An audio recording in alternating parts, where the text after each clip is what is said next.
Well, thank you, Namin. That was a lovely introduction. And what a delight to be here at Codex.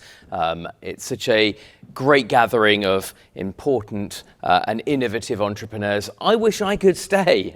Next year I shall, well, as long as I don't have any more time, next year I should come and do that. So it's a great honour to be here. And to be here in the heart of London, one of the great centres of innovation, and picking up the theme of Codex, one of the cities that was at the heart of the Renaissance era. In Florence, Leonardo da Vinci's ability to synthesize the arts and sciences allowed him to depict the then understanding of anatomy and physics with newfound clarity. In Poland, Copernicus revolutionized our understanding of the solar system, setting in motion an extraordinary century of discovery that took us from Galileo to Newton.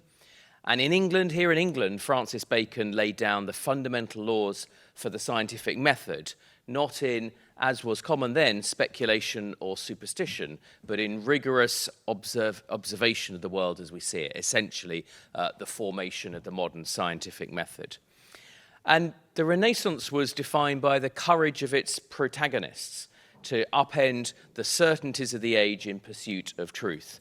That took enormous courage in that era. It was not easy, but it was made possible by something that remains important today, a culture of free inquiry and frank criticism.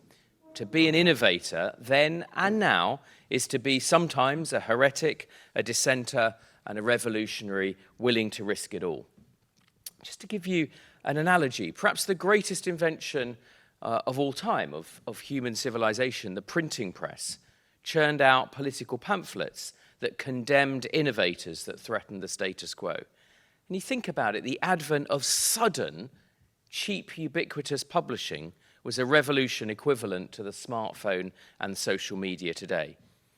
So whilst the Renaissance was an age of extraordinary progress, it wasn't until the 20th century that we see innovation as itself celebrated as something with inherent value. Silicon Valley's sudden celebration of disruption in the last decade, a little bit of my business career, as Namin talked about, was about being a disruptive business. Because the drivers behind the most prosperous century in the history of mankind are simple. People with good ideas incentivized to bring them to market, and then others with even better ideas being encouraged to compete. Now, they were supported by states that were prepared to provide the infrastructure and education that they needed to succeed. And in that process of creative destruction, those that dared to be different finally benefited from their boldness, and by so doing benefited all of us in society. So thanks to innovators, we left the last century infinitely wealthier and healthier, living longer lives than we began it. And as we look to the century we're in now, the century ahead of us, we're in this most glorious moment of innovation where the pace of change has never been faster. But also, a lot of that innovation isn't a choice. In the next 35 years, we'll need to produce more food than we've produced in the entirety of human history, simply to feed ourselves. An aging population is placing unprecedented stress on our healthcare and our welfare systems, exacerbated by growing resistance to antibiotics. And at the same time, we need to devise entirely new, clean, non-carbon energy systems. I'm confident and optimistic that our capacity for innovation is more than equal to that challenge. If the Renaissance were a golden era of botany, think about those lovely etchings you see in museums. Today we're in the era of biotech. CRISPR has opened up whole new frontiers for gene editing. And new technologies offer the prospect of not just growing new cells and organs, but to potentially reverse most of the aging process altogether. Centuries after the Copernican revolution, outer space is radically open to adventure like never before, as we return shortly to the moon, thereafter to Mars, and exploit new possibilities, from in-space manufacturing to ever more accurate Earth observation. Quantum computing, combined with artificial intelligence, promises to transform the productivity of our lives, our businesses, and important to government, our public services. So we face daunting challenges, as humanity always has, but we have the weapons in our arsenal to overcome them. And personally, I see no reason why Britain, where we are here today, should not be one of the leaders in that revolution. Now, we've got a Prime Minister who understands the importance of science and technology, and that will be the foundation for our future prosperity as we seek to chart the future of the UK economy.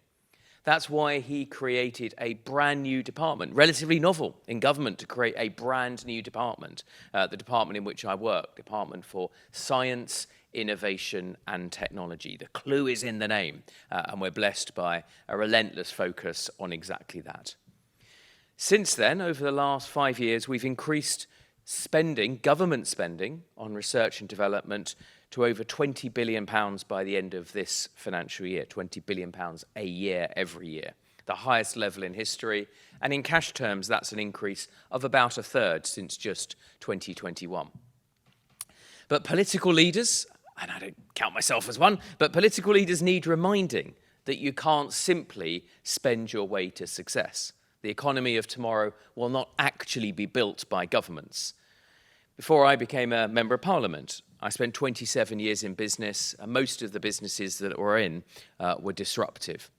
So I know that the future will be built by businesses like you, innovators, disruptors, deployers of capital, who are little like the 16th century heretics, are unafraid to challenge orthodoxy. We have less medieval methods of torture these days, but one I know we still inflict, particularly for deep tech companies, is that Odyssean search for risk capital, the next funding round. Now, we know that research shows there's almost no difference in the internal rate of return between traditional and deep tech-focused venture funds. But it's a challenge, and it's a challenge that we continue to have to focus on. It's one reason why I'm delivering a venture capital fellowship scheme, supporting the next generation of investors to move across from general investing to deep tech investing as a result of learning greater scientific and technology knowledge. Something called the Mansion House Reforms, they were inked just 200 yards down the road in the heart of the City of London, will liberate billions of capital from our pension funds to invest in more risky and less liquid assets so that pensioners can enjoy better returns, but the economy and all of you get the capital that you need. And something called LIFTS, the Long-Term Investment Fund for Technology and Science, will act as a condensate around which capital, scientific knowledge, and investment expertise can coalesce to create new vehicles, largely from private capital, that will be able to make the investments that's going to deliver those returns. So the scale and ambition of some of these reforms, melding our strong deep tech base in the UK with the strengths of the City of London as the second largest capital market on the planet, will, I believe, ensure that Britain retains its natural home for innovators in every domain. But we won't lead the world by acting alone. Some say globalization is a recent trend, but a glance of our history shows just how far off the mark that assumption is. Each of the polymaths I talked about earlier had long, itinerant lives winding their way through Europe's university towns and cities and amassing knowledge on the way. Many people, including those who study here, will have done exactly the same. Because scientific knowledge is rarely a national domain. It's all about collaboration, and in this more difficult world, collaboration between those countries that share like-minded values and are willing to operate in that world. Few of our extraordinary achievements, from the mapping of the human genome to the discovery of the Higgs boson, could be claimed by one country alone. None, really. Instead, they were the product of sprawling partnerships and international collaborations. We saw some of that at the AI Safety Summit, which brought together leading countries, companies and providers of capital to tackle one of the defining challenges of our moment, showing that Britain is willing to champion innovation on the global stage. With the support of our Turing scheme, students can study and work now in almost any country on the planet. And our reassociation to Horizon Europe gives scientists and businesses access to the largest research collaboration programme on Earth. If they're prepared to seize the opportunities that collaboration offers, they will achieve extraordinary things. But as I said at the beginning, it will depend on that flow of capital. And I'll leave you with one final thought. It will depend on something else too, risk. Of all of the themes that run through innovation, ages, past and present, risk is the strongest. Innovation's always carried the spectre of uncertainty, failure, and disappointment. To do things differently is always to risk doing them badly or failing to do them at all. But it's also to create opportunities that no one else can. For us, those opportunities to grow our economy, to create new jobs, to combat climate change and some of the other challenges the world faces. Today's world was not built by those who played it safe. Tomorrow's won't be either.